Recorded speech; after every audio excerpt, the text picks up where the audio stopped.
Sir ఇప్పుడు మనకి మరి వింటర్ సీజన్లో డైజెషన్ ప్రాబ్లమ్స్ కూడా వస్తుంటాయి కదా సార్. డైజెషన్ ప్రాబ్లమ్స్ వస్తే ఫుడ్ ఎలా తీసుకోవాలి, డైట్ అనేది ఎలా మెయింటైన్ చేయాలి? ఇప్పుడు వింటర్ సీజన్ రాగానే ఇందాక అనుకున్న కొన్ని సమస్యలతో పాటు ఇంకొక అదనపు సమస్య ఏంటంటే ఈ డైజెషన్ కూడా తగ్గుతుంది. అవును, ఎందుకు డైజెషన్ తగ్గుతుంది? ఇప్పుడు మేము ఆక్యుపంక్చర్లో మేము ఏం చెప్తామంటే డయట్ ఎలా ఉండాలి, ఎప్పుడు తినాలి అనే దాని మీద ఒక చాలా వివరణ ఉంటుంది. ముఖ్యంగా ఒక పేషెంట్ వచ్చినప్పుడు ఒక 4 ప్రశ్నలు అడుగుతాం.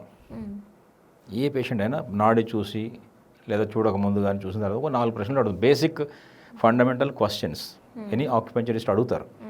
ఒకటి, ఆకలి ఎలా ఉంది, ఆకలి అవుతుందా,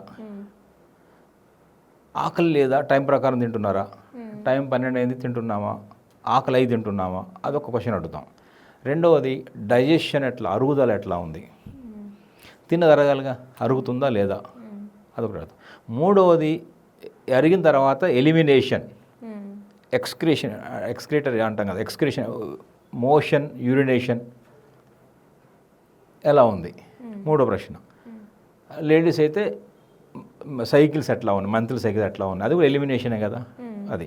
ఇక్కడ 4వ ప్రశ్న ఏంటంటే నిద్ర ఎట్లా ఉంది, ప్రాపర్ స్లీప్ ఉందా, నిద్ర వస్తుందా లేదా. ఈ 4 ప్రశ్నలు. ఇందులో మీరు అన్నది ఒకటి ఉంది కదా, ఏంటి, డైజెషన్ గురించి అడిగారు ఇప్పుడు మీరు.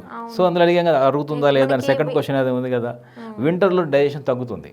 ఆటోమేటిక్గా మనకి నిద్ర అనేది చలికి ఎక్కువసేపు పడుకుంటాం అనిపిస్తాం కానీ సరిగ్గా నిద్రపోము. వింటర్ సీజన్లో చలికాలంలో ఖచ్చితంగా మనం కొంత వింటర్ కేర్ తీసుకోవాలి. ఎందుకంటే చలి ఎట్లయితే ఎండలు అల్లలు ఆడించేస్తాయో చలి కూడా ఎముకలు కొరికే చలి అంటాం మనం. బోన్స్ను కూడా కొరికేసేంత చలి ఉంటుంది.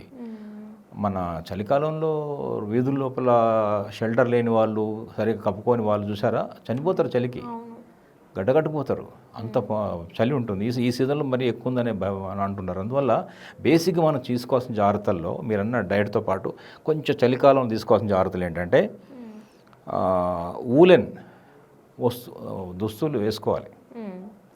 ఉన్ని బట్టలు అంటాం, కొంచెం కవర్ చేసుకోవాలి. సీజన్ బట్టి మనం వస్త్రాలు కూడా సెలెక్ట్ చేసుకోవాలి. ఉన్ని బట్టలు వేసుకోవాలి. రెండవది, ఈ చెవులు కవర్ చేసుకోవాలి. బయటికి వెళ్ళినప్పుడు ఇయర్స్ కవర్ చేయాలి, చెవులు. అందుకని మఫ్లర్ని చెవుల చుట్టే వేస్తారు. రెండవది, నెక్ కవర్ చేయాలి. ఇది కూడా ఎఫెక్ట్ అవుతుంది బాగా. చలికి ఎఫెక్ట్ అయ్యే ప్రాంతాల్లో నెక్ ఉంటుంది ఒకటి, ఇది చాలా ఎఫెక్ట్ అవుతుంది. మూడవది ఏంటంటే ఈ చెస్ట్ కవర్ చేయాలి. అందుకని ఇప్పుడు వెహికల్ మీద 2 వీలర్ మీద పోతున్నాను అనుకోండి, చలిలో పొద్దున్నే మార్నింగ్ డ్యూటీ అనుకోండి, లేదంటే నైట్ వెళ్తున్నాడు, చలికాలం, ఎయిర్ అంతా ఎక్కడ కొడుతుంది తెలుసా, చెస్ట్ మీద ఇలా కొడుతుంటుంది, అలా తగులుతుంటుంది, పోతుంటాడు ఇట్లా స్పీడ్గా. 1 రోజు 2 రోజులు 3 అలా చలి కొట్టి ఏమవుతుందంటే లోపల లంగ్స్, హార్ట్ కూడా కోల్డ్ అటాక్ అవుతుంది. అందుకని చెస్ట్ తప్పకుండా కవర్ చేసుకోవాలి. ఈ వీపు భాగంలో కూడా కవర్ చేసుకోవాలి. వీపు, చెస్ట్, ఈ మెడ భాగం, చెవులు భాగం. చెవులు ఎందుకు కవర్ చేసుకోవాలంటే దాదాపు మనం మంకీ క్యాప్ పెట్టుకున్న చెవులు కవర్ చేసినప్పుడు చాలా వెచ్చగా ఉంటాం మనం. దానికి ఈ చెవులు డైరెక్ట్గా కిడ్నీలకు కనెక్ట్ అయి ఉన్నాయని ఆక్యుపంక్చర్ చెబుతుంది. ఈ years and kidney connected. Kidney అంటేనే కోల్డ్.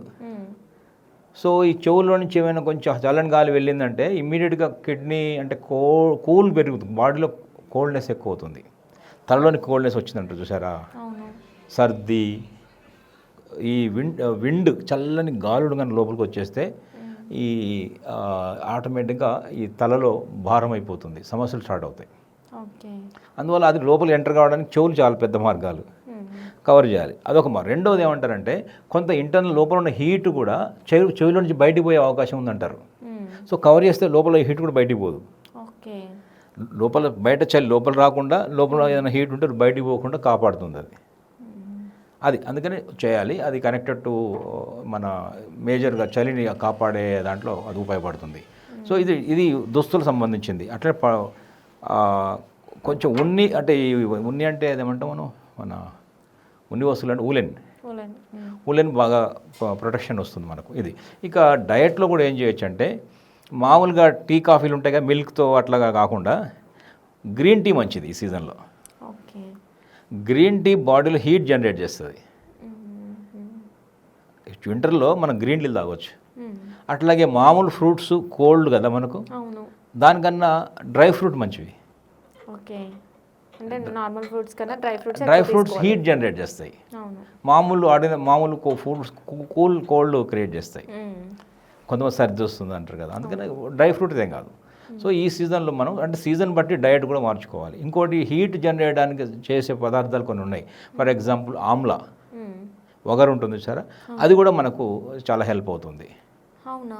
ఆమ్లా అది ఉసిరి కూల్ అని చెప్తారు కాదు, ఉసిరి మనకు అందుకనే ఈ సీజన్లో దొరుకుతుందిగా. సమ్మర్ లో కూడా దొరుకుతుంది కదా సార్? సమ్మర్ కన్నా ఇప్పుడే ఈ కార్తీక మాసంలోనే వింటర్లోనే కార్తీక దాన్ని ఉసిరి చెట్టు కింద దీపాలు పెట్టడం, దాన్ని మన దగ్గర పట్టుకొస్తున్నారు తినండి అని. అమ్మవారికి పెడతారా మీరు తింటారా అంటే పెట్టడం కాదు, తినాలి కూడా. ఉసిరి అనేది యాక్చువల్గా ఆక్యుపంచర్ వెర్షన్ ప్రకారం ఉసిరి అంటే వగరు. వగరు ఉంటుంది కదా, వగరు తీపి అన్నీ కలిపి ఉంటుంది వగరు మేజ్. సో వగరు ఏ పదార్థం అయితే వగరు ఉంటుందో, తమలపాకు వగరు, ఇది వగరు ఉన్నాయన్నీ కూడా they are good for heart. Okay. Heart అంటే బ్లడ్డే కదా, సో బ్లడ్ సర్క్యులేషన్ పెరుగుతుంది కదా. చలిలో పెరగాల్సింది బ్లడ్ సర్క్యులేషనే కదా. అవును. ఇప్పుడు మీరన్నా ఒకటి బ్లడ్ సర్క్యులేషన్ తగ్గడం వల్ల హార్ట్ ఇష్యూస్ రావచ్చు అని ఇందాక ఒకసారి చెప్పుకున్నాం.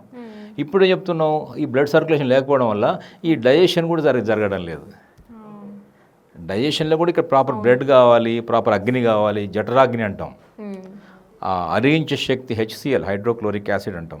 అట్లాంటి అవన్నీ కూడా ప్రాపర్ బ్లడ్ సర్క్యులేషన్ లేకపోవడం వల్లనే ఇక్కడ కూడా అలా కోల్డ్నెస్ ఫామ్ అయిపోయి కోల్డ్ ఉంటుంది. కానీ హీట్ తగినంత హీట్ లేకపోతే ఉడకదు కదా, పచనం కావాలంటే హీట్ కావాలి కదా. సో అవన్నీ కూడా ఈ బ్లడ్ సర్క్యులేషన్ వల్లనే సాధ్యమవుతాయి. అందుకని చాలామంది చూసారా, అన్నం తినగానే మొత్తం అయిపోతారు, నిద్ర మాత్రం వస్తుంది. ఎందుకు వస్తుంది? ఇక్కడ ఫుడ్ వచ్చేసింది కదా, దాన్ని అరిగించాలంటే బ్లడ్ కావాలి కదా. ఇక్కడి నుంచి ఉన్న బ్లడ్ అంతా ఇక్కడికి వస్తుంది, దీన్ని అరిగించే పనులు ఉంటుంది. ఎప్పుడైతే ఇక్కడి నుంచి విద్యుత్ అయిపోయిందో ఇక్కడ తగ్గుతూ ఇక్కడ యాక్టివ్ నడుస్తుంది. ఇక్కడ కొంచెం విద్యుత్ అయింది కదా, అంటే అందరికి కాదు, అందరికి బాగా బ్లడ్ ఉన్న వాళ్ళు, యాక్టివ్గా ఉన్న వాళ్ళు, సర్క్యులేషన్ ఉన్న వాళ్ళు, కొంచెం మందికి డైజెషన్ ప్రాబ్లం ఉన్న వాళ్ళకు నిద్ర వస్తుంది. అందుకే తినగా నిద్రపోతున్నా అంటారు కదా. అంటే డైజెస్టివ్ జ్యూసెస్ సరిగ్గా లేవు.